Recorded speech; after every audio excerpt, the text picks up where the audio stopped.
Plenty Valley FM presents Sig's Flicks.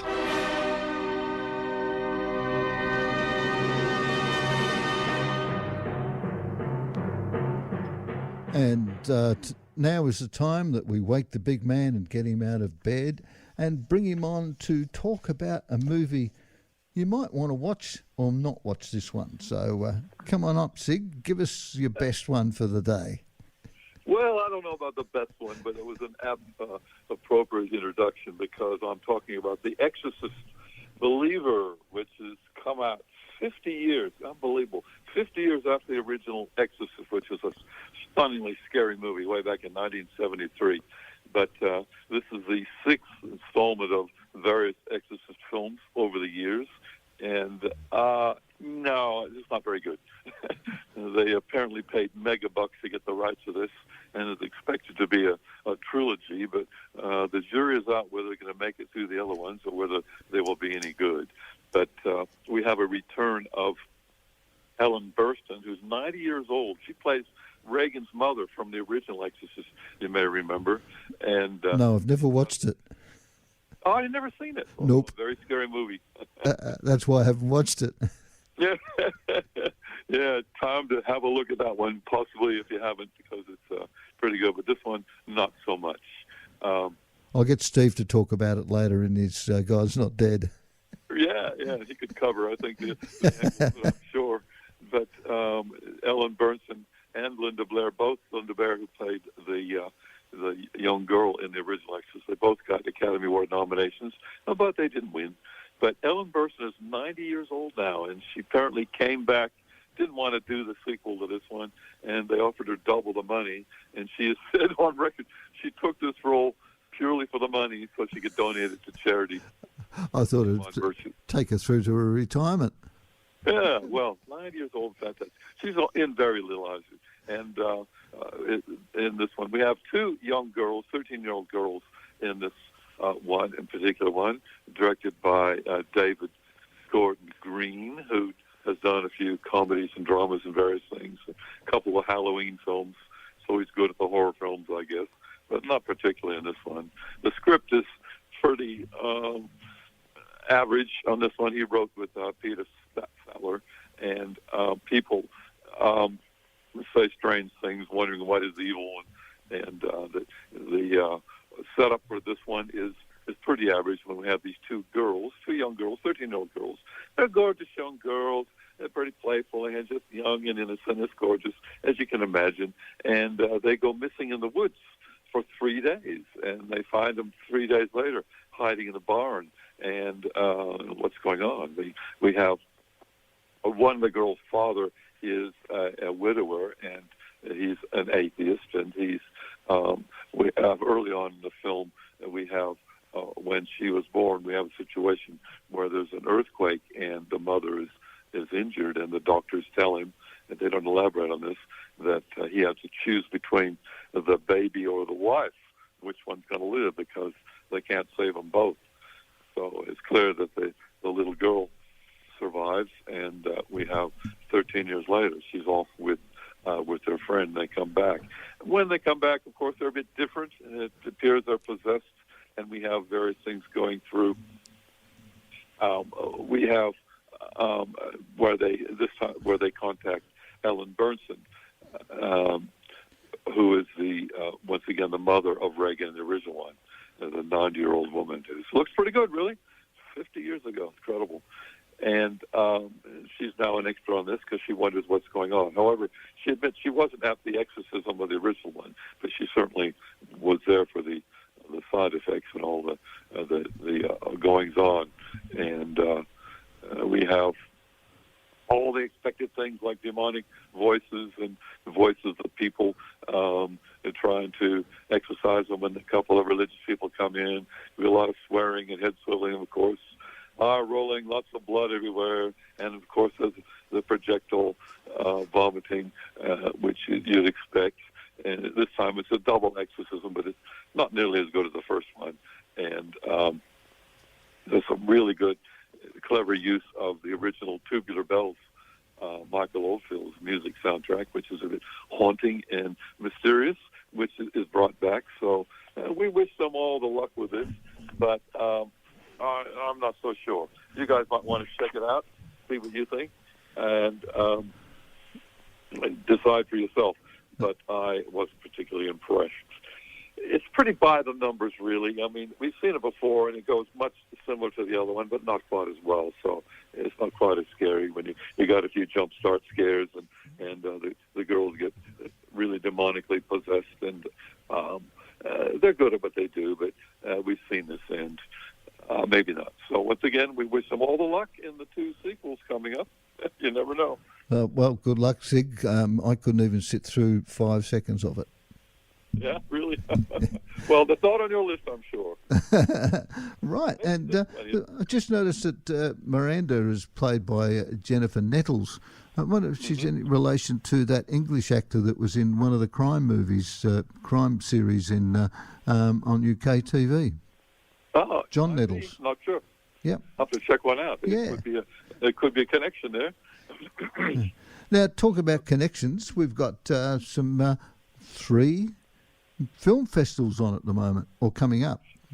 We do, yes. And one of them in particular is the Irish Film Festival, which is coming up in November 2nd to the 5th, 3 days, down at Cinema Nova. And you can see several films there related, of course, as you can imagine, to Ireland. So I'll be telling you a little bit more about this in ensuing weeks, but I'd like to give you a heads up. You can find out more on your own if you like, if you can't wait, at irishfilmfestival.com.au. And that is one of the films you might want to check out is a lovely film called The Irish Goodbye. And this is how we have a gentleman is estranged from his brother who actually has Down syndrome. And after the death of their mother, they get back together on the family farm in Northern Ireland, and they have to get through a bucket list of their late mother's unfulfilled wishes, things she'd like to do. They want to follow through and honor their mother. And so between these 2 guys, they get through these things, and it's a bit crazy and hilarious how they go there. That's one of the films. I'll be talking about more in the ensuing weeks, a bit closer, but you want to check out possibly the Irish Film Festival. There isn't one called The Irish Kiss? Another one, yeah. There's several there. But, you might want to see those and several of those. I don't want to say too much about that, but I will in the ensuing week. No worries. Just one of the other ones I mentioned, or didn't mention, but would like to. One of the big films of the year you guys want to see, starting this Thursday, is Martin Scorsese's new one, Killers of the Flower Moon. Oh, yeah, I saw a preview of that. Yes, there's been that's one going on. That's one of the big films of the year. I haven't been able to catch this one yet. I'm going to catch it this week and tell you about it next week. That's on from this Thursday, and you can see this one. It's a very long film, 4 hours, over 4 hours, and it's involved with the mistreatment of Native Americans and big business.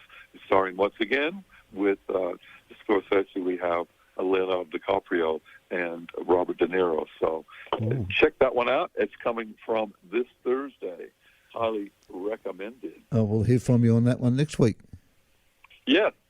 Now, another one, which I mentioned briefly, there's a British film festival coming out. It's going all month of November, starting from November 1 right through the 29th at various Palace cinemas.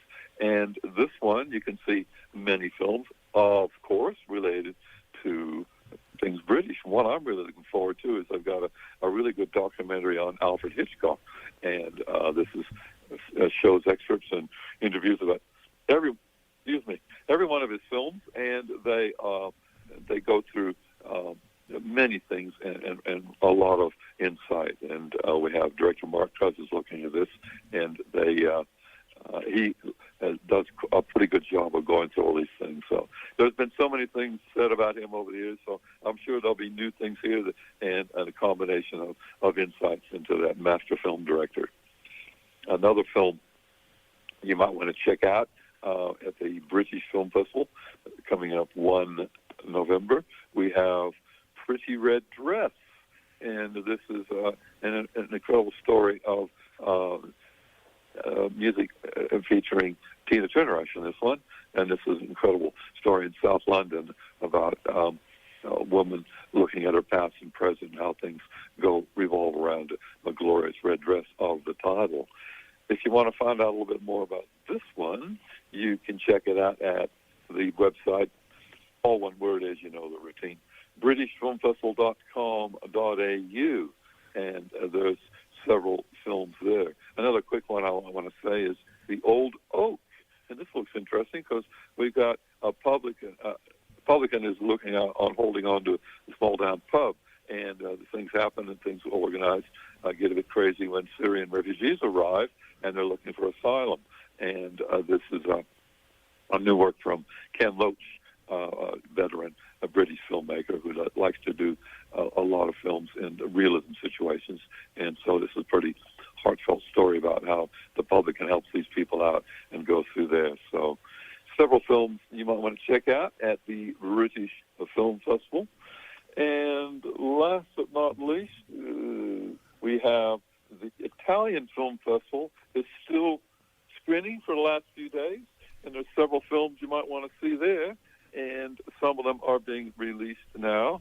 For example, we have The Eight Mountains, and I've talked about this before, but it's a really lush, beautiful outdoor film about two brothers that come apart and reconnect in the mountains of northern Italy, and it's just wonderful.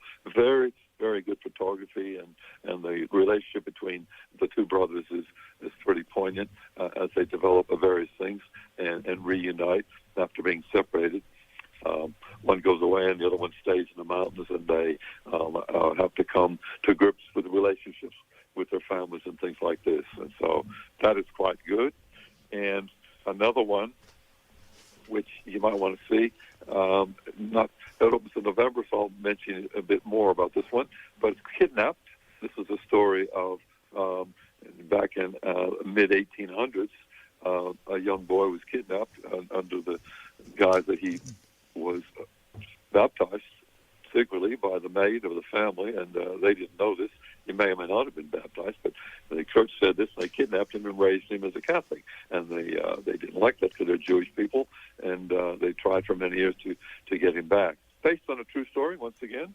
It's a pretty harrowing account of what happens from there and how the boy goes. And I think you'll find that that one should be on your list.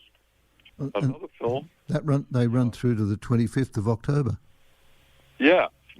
That's still screening now for another week or so you can see a few more films coming up there. Another one, which you might want to check out, still screening in the last few days of the festivals, is, where is it? Here, we got it here. It is this one. Okay. And The Last Night of Amore, and this one is opening this Thursday, and that's from the Italian Festival. If you don't catch it the next couple of days, and this is a pretty by the numbers, but pretty gripping crime thriller about a police inspector who has his partner and best friend killed in a diamond heist, and that doesn't work very well at all for him, and he'd like to find out what's going on and gets into some underworld and various dramatic scenes from there. And it's a very incredible atmospheric scenes and the night scenes in the streets of Milan in Italy. And so that one is recommended from the festival. If you don't see it, you can catch it from this Thursday. A lot of films, Bill, to check out, but maybe not The Exorcist. Exactly, mate. Exactly. So you've redeemed yourself. Oh, that's the name of another movie. All right, then. Well, look, have a good time watching the movies this week, and you'll be back reporting again for next week with Thurston. So thanks very much for coming on today. No problem. Okay, bye, Sig.